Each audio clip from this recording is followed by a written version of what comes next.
Hello my dear friends. तो कैसे हैं आप लोग? आशा करते हैं आप लोग बढ़िया होंगे, मस्त होंगे। तो चलिए, स्वागत है आप लोगों का, आप सभी लोगों का हमारे छोटे से यूट्यूब चैनल में। तो अगर आप आए हैं तो हमारे वीडियो को अंत तक ज़रूर देखें और सब्सक्राइब करके ही जाएं, क्योंकि ज्ञान से रिलेटेड, शिक्षा से रिलेटेड कोई वीडियो को शेयर नहीं करते हैं, लाइक नहीं करते हैं और चैनल को सब्सक्राइब नहीं करते। अगर हम लड़की की वीडियो को डालने लगे तो लोग बिना कहे चैनल को सब्सक्राइब भी कर देंगे, वीडियो को शेयर भी कर देंगे और लाइक भी कर देंगे। तो चलिए, आप लोग ऐसा नहीं है, आप लोग काफ़ी ईमानदार हैं। तो चलिए, हमारे चैनल को सब्सक्राइब कर दीजिएगा।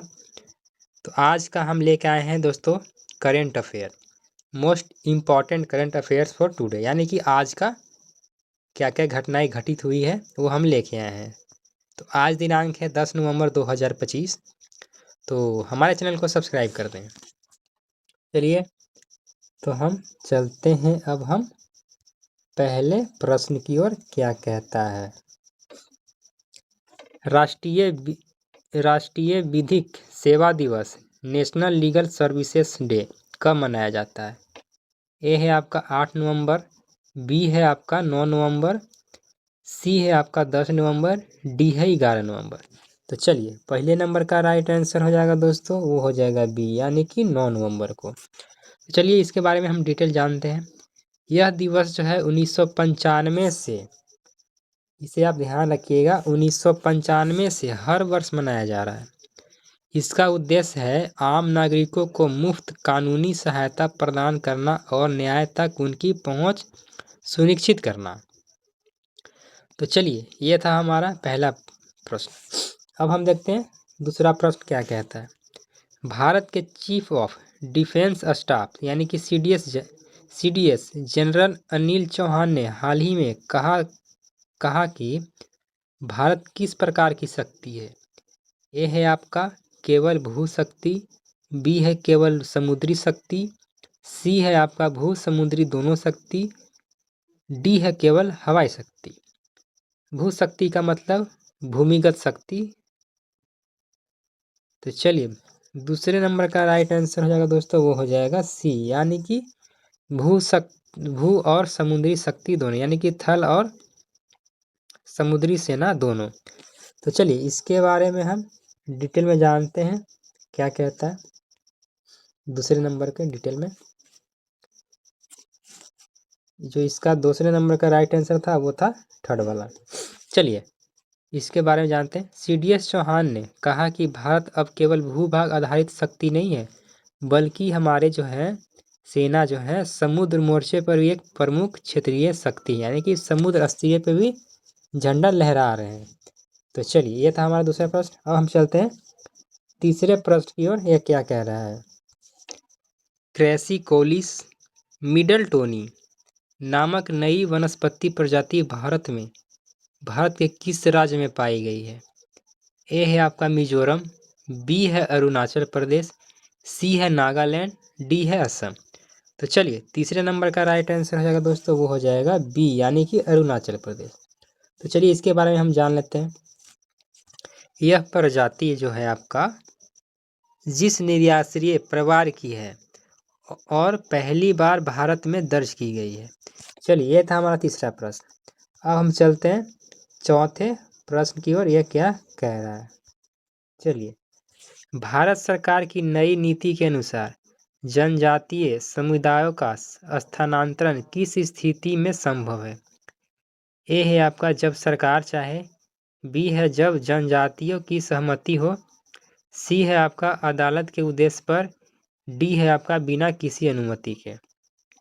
तो चलिए, चौथे नंबर का राइट आंसर हो जाएगा दोस्तों, वो हो जाएगा बी, यानी कि जब जनजातीय की सहमति हो तब होगा। तो चलिए, इसके बारे में हम डिटेल जान लेते हैं क्या कह रहा है इसका।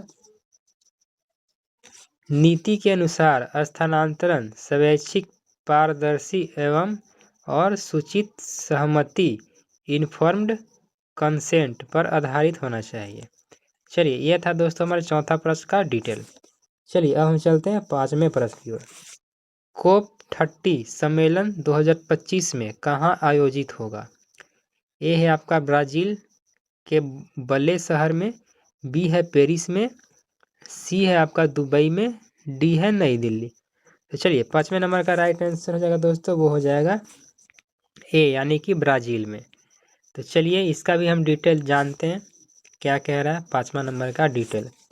ये है दोस्तों 5वां नंबर, जो इसका आंसर था ये था, हम डालते हैं इसका डिटेल, विवरण जो है इसका जानते हैं। COP30 को अमेजॉन रेन फॉरेस्ट के बल्ले शहर में आयोजित किया जाएगा, जहां ग्रीन ट्रांजिशन और जलवायु वित्त पर मुख्य चर्चा होगी। चलिए ये था हमारा 5वां प्रश्न। अब हम चलते हैं 6ठे प्रश्न की ओर, क्या कह रहा है। भारत का कौन सा राज्य हाल ही में देश का पहला ग्रीन हाइड्रोजन हब घोषित हुआ? ए है आपका गुजरात, बी है कर्नाटक, सी है तमिलनाडु, डी है उड़ीसा। तो चलिए 6ठे नंबर का राइट आंसर हो जाएगा दोस्तों, वो हो जाएगा सी यानी कि तमिलनाडु। चलिए इसके बारे में हम जानते हैं। तमिलनाडु ने 2025 में देश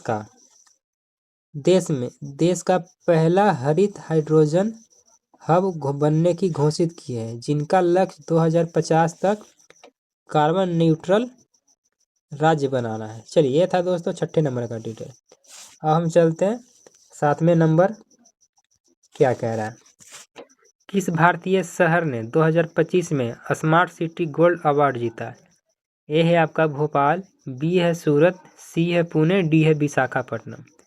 चलिए 7वें नंबर का राइट आंसर हो जाएगा दोस्तों, वो हो जाएगा बी यानी कि सूरत। तो चलिए इसके बारे में हम जानते हैं, क्या कह रहा है। सूरत को शहरी स्वच्छता, स्मार्ट वेस्ट मैनेजमेंट और डिजिटल इनोवेशन के लिए सम्मानित मिला। इसे आप दोस्तों VVI कर बना लेंगे, क्योंकि एग्जाम में पूछा जा सकता है। चलिए अब हम चलते हैं 8वें प्रश्न की ओर। हाल ही में जारी रिपोर्ट के अनुसार भारत की जनसंख्या वृद्धि दर 2025 में कितनी दर्ज की गई है? ए है आपका 0.8%, बी है आपका 0.9%, सी है 1.1%, डी है आपका 1.3%। तो चलिए 8वें नंबर का राइट आंसर हो जाएगा दोस्तों, वो हो जाएगा ए यानी कि ए इज द राइट आंसर 0.8%। तो चलिए इसके बारे में डिटेल जानते हैं। विश्व बैंक की रिपोर्ट के अनुसार भारत की जनसंख्या वृद्धि दर 0.8% रही, जो जनसंख्या स्थिरीकरण की जो है आपका दिशा में सकारात्मक संकेत है। चलिए अब हम चलते हैं 9वें प्रश्न की ओर, यह क्या कह रहा है। हाल ही में किस देश ने भारत के साथ क्वांटम टेक्नोलॉजी पार्टनरशिप समझौता किया? ए है आपका अमेरिका, बी है जापान, सी है जर्मनी और डी है फ्रांस। तो चलिए 9वें नंबर का राइट आंसर हो जाएगा दोस्तों, वो हो जाएगा डी यानी कि फ्रांस। तो चलिए इसके बारे में हम डिटेल जानते हैं। भारत फ्रांस साझेदारी का उद्देश्य क्वांटम कंप्यूटिंग, साइबर सुरक्षा और एआई में बढ़ाना सहयोग है। चलिए यह था हमारा दोस्तों 9वें नंबर का। अब हम चलते हैं 10वें नंबर, क्या कह रहा है। 2025 में भारत ने किस खेल में पहली बार एशियन चैंपियन ट्रॉफी जीती? ए है आपका बैडमिंटन, बी है फुटबॉल, सी है हॉकी, डी है कबड्डी। तो चलिए 10वें नंबर का राइट आंसर हो जाएगा दोस्तों, वो हो जाएगा सी यानी कि हॉकी। तो चलिए इसका हम डिटेल जानते हैं। भारतीय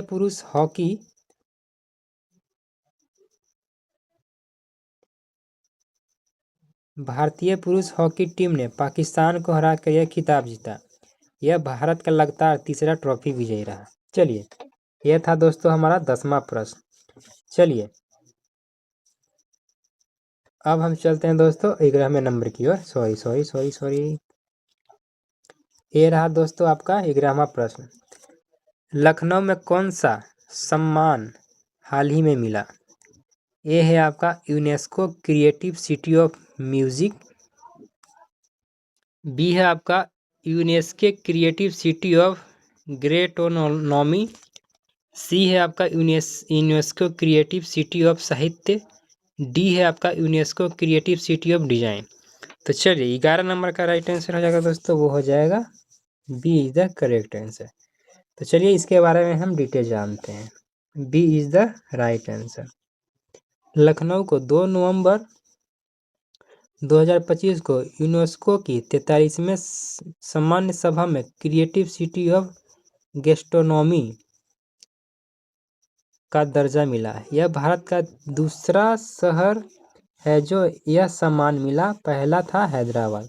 यह दोस्तों एग्जाम में पूछा जाएगा। पहला क्या था? हैदराबाद था। दूसरा क्या हुआ दोस्तों आपका? ये रहा लखनऊ। चलिए अब हम चलते हैं दोस्तों 12वें प्रश्न की ओर। क्या कह रहा है? UIDAI ने आधार विजन 2032 क्या है? UIDAI है जो दोस्तों आधार कार्ड का ऐप है, वेबसाइट है। चलिए ये है आपका आधार को बंद करने की रूपरेखा। बी है आपका डिजिटल पहचान तंत्र का अगला दशक भविष्य। सी है आपका शिक्षा क्षेत्र में नया पाठ्यक्रम। डी है रेलवे सुधार योजना। तो चलिए 12 नंबर का राइट आंसर हो जाएगा दोस्तों, वो हो जाएगा B is the correct answer. Digital पहचान तंत्र का अगला दशक भविष्य। चलिए इसके बारे में डिटेल जानते हैं। UIDAI ने आधार विजन 2032 नामक रणनीतिक पहली जारी की है, जिसका उद्देश्य आधार तंत्र को AI, ब्लॉकचेन, क्वांटम सुरक्षा सहित अगली पीढ़ी की तकनीकी के साथ संगठन करना। ये था दोस्तों हमारा डिटेल। चलिए अब हम चलते हैं अगले प्रश्न की ओर। इसे आप कॉपी पे नोट डाउन करते रहेंगे। अब हम देखते हैं दोस्तों 13वां प्रश्न क्या कह रहा है। भारत ने किस तहत 20 टन हेल्प भेजी है? 4 नवंबर 2025 को। यह है आपका यूरोपियन क्राइसिस सहायता। बी है आपका अमेरिका का सैन्य उपकरण। सी है आपका जनामिका और क्यूबा को आपातकालीन मानव सहायता। डी है आपका अफ्रीका को खाद्य सामग्रियाँ। तो चलिए 13 नंबर का राइट आंसर हो जाएगा दोस्तों, वो हो जाएगा सी, यानी कि जमाइका और क्यूबा को आपातकालीन मानव सहायता। तो चलिए इसके बारे में हम डिटेल जान लेते हैं क्या कह रहा है। भारत ने 4 नवंबर 2025 को 20 टन प्रत्येक वर्ष की मात्रा में आपदा सहायता सामग्री जामाइका एवं क्यूबा को भेजी, जिसमें आरोग्य मैत्री BHISMH, क्यूब खाद्य मेडिसिन जनरल आदि शामिल थे। चलिए अब हम आते हैं अगले प्रश्न यानी कि 14वें प्रश्न की ओर। क्या कह रहा है? भारत का global clean industry project pipeline में कौन सा स्थान है? ए है आपका प्रथम, बी है द्वितीय, सी है तृतीय, डी है चौथा। तो चलिए 14 नंबर का राइट आंसर हो जाएगा दोस्तों, वो हो जाएगा सी, यानी कि तृतीय इज द करेक्ट आंसर, सी। चलिए इसके बारे में डिटेल जानते हैं। भारत अब global clean industrial project pipeline में चीन व अमेरिका के बाद द्वितीय स्थान पर है। इनमें 65वें वाणिज्य स्तरीय निम्न उच्च उत्सर्जन वाले प्रोजेक्ट शामिल हैं। चलिए ये था दोस्तों डिटेल, इसे आप नोट कर लीजिएगा। और हम आते हैं दोस्तों अगले प्रश्न की ओर, जो है हमारा 15वां प्रश्न। किस राज्य ने नवंबर 2025 में 25वें खेलो इंडिया यूनिवर्सिटी गेम्स की मेजबानी करने की घोषणा की है? ए है आपका गुजरात, बी है राजस्थान, सी है मध्य प्रदेश, डी है उत्तर प्रदेश। तो चलिए 15 नंबर का राइट आंसर हो जाएगा दोस्तों, वो हो जाएगा बी, यानी कि राजस्थान। तो चलिए इसके बारे में हम डिटेल जानते हैं। राजस्थान को 25वें खेलो इंडिया यूनिवर्सिटी गेम 2025 लगभग 12 दिन की मेजबानी मिली है। इसमें लगभग 6000 एथलीट तथा 25 विभिन्न खेल शामिल होंगे। ये था दोस्तों 15वें प्रश्न का डिटेल। चलिए अब हम आते हैं 16वें प्रश्न पर। भारत ने किस स्थान पर अपनी दूतावास गतिविधि को फिर से पूर्ण रूप से खोल दिया है? ए है आपका काबुल अफगानिस्तान, बी है तेहरान ईरान, सी है मस्कट ओमान, डी है आपका ढाका बांग्लादेश। तो चलिए 16 नंबर का राइट आंसर हो जाएगा दोस्तों, ये हो जाएगा ए यानी कि काबुल अफगानिस्तान। तो चलिए इसके बारे में डिटेल जानते हैं। भारत ने लगभग 4 वर्षों के बाद काबुल में अपना पूर्ण दूतावास मिशन पुनः खोल दिया है। यह वहाँ द्विपक्षीय संबंधों को गहरा किया जाएगा। चलिए अब हम चलते हैं अगले प्रश्न की ओर, यानी कि 17वें प्रश्न की ओर। क्या कह रहा है? भारत ने 2025 नवंबर में अफ्रीका हेतु किस प्रकार का बाहरी कूटनीतिक अभियान शुरू किया? ए है आपका केवल व्यापार समझौता, बी है केवल रक्षा सामंजस्य, सी है आपका बिग अफ्रीका आउटरीच जिसमें तेल हीरा क्षेत्रों पर ध्यान रखा जाएगा, डी है आपका केवल संस्कृति आपदा प्रदान कार्यक्रम। तो चलिए 17 नंबर का राइट आंसर हो जाएगा दोस्तों, वो हो जाएगा सी यानी कि बिग अफ्रीका आउटरीच जिसमें आपको तेल और हीरा क्षेत्रों पर ध्यान रखा जाएगा। तो चलिए 17 नंबर का कुछ हम डिटेल जान लेते हैं। भारत ने नवंबर 2025 में अफ्रीका देशों जैसे अंगोला, बोत्सवाना के साथ व्यापार कूटनीतिक अभियान शुरू किया है, जिसमें ग्लोबल साउथ में अपनी साझेदारी के दायरे को विस्तारित किया जा सके। चलिए ये था दोस्तों हमारा 17वां प्रश्न। अब हम आते हैं 18वां प्रश्न की ओर। ये क्या कह रहा है?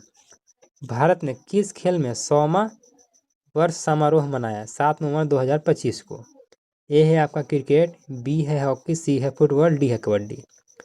तो चलिए 18 नंबर का राइट आंसर हो जाएगा दोस्तों, वो हो जाएगा बी यानी कि हॉकी को। तो इसके बारे में हम डिटेल जानते हैं। भारत ने 7 नवंबर 2025 को राष्ट्रीय राजधानी दिल्ली में, ये भी पूछा जा सकता है कि ये जो 100वां वर्ष समारोह मनाया गया वो कहाँ मनाया गया? तो वो दोस्तों मनाया गया दिल्ली में। हॉकी उत्कृष्टता को 100 वर्ष का समारोह आयोजित किया गया, जिसमें खेल के स्वर्ण युग से लेकर वर्तमान तक की यात्रा स्मरण किया गया। चलिए ये था दोस्तों 18वां नंबर का डिटेल। अब हम आते हैं 19वें नंबर। क्या कहता है? किस संस्था के स्वर्ण जयंती अवसर पर 50 कॉमेमोरेटिव कॉइन जारी किया गया? ए है आपका IOC International Olympic Committee, B है आपका NHPC लिमिटेड, सी है आपका इसरो, डी है आपका RBI। तो चलिए 19 नंबर का राइट आंसर हो जाएगा दोस्तों, वो हो जाएगा बी यानी कि NHPC लिमिटेड। तो चलिए इसके बारे में हम डिटेल जानते हैं। 6 नवंबर 2025 को 6 नवंबर 2025 को भारत के ऊर्जा मंत्री ने NHPC लिमिटेड के 50 वर्ष पूरे होने पर 50 रुपये का स्मारक सिक्का जारी किया गया। इसके साथ एक कॉमिक बुक छोटा भीम और बड़ा बांध भी लॉन्च किया गया। चलिए ये था दोस्तों 19वें प्रश्न का डिटेल। अब हम चलते हैं 20वें प्रश्न और हमारा हो जाएगा दोस्तों आखिरी प्रश्न। तो चलिए भारत ने पहली डिजिटल मिरान फिशरीज काउंसस कब शुरू की गई? ए है आपका 31 अक्टूबर 2025, बी है 1 जनवरी 2025, सी है आपका 15 नवंबर 2025, डी है आपका 1 अप्रैल 2025। तो चलिए 20 नंबर का राइट आंसर हो जाएगा दोस्तों, वो हो जाएगा ए यानी कि 31 अक्टूबर 2025। तो चलिए इसके बारे में हम डिटेल जानते हैं। भारत ने 31 अक्टूबर 2025 से अपनी पहली पूरी डिजिटल मरीन फिशरीज जनगणना शुरू की है, जिसका उद्देश्य मछुआरों एवं मछली संपादन को डिजिटल प्लेटफॉर्म पर लाना। तो यह था दोस्तों हमारा आज का करेंट अफेयर। आशा करते हैं आपको बहुत वीडियो हेल्पफुल लगेगा, क्योंकि ये सारे एग्जाम में पूछे जाते हैं करेंट अफेयर। तो आशा करते हैं आप लोग हमारे चैनल को सब्सक्राइब कर दिए होंगे, वीडियो को लाइक कर दिए होंगे और शेयर भी कर दिए होंगे। तो चलिए मिलते हैं फिर नेक्स्ट वीडियो में, तब तक के लिए जय माँ सरस्वती, जय श्री राम, जय हिंद, जय भारत।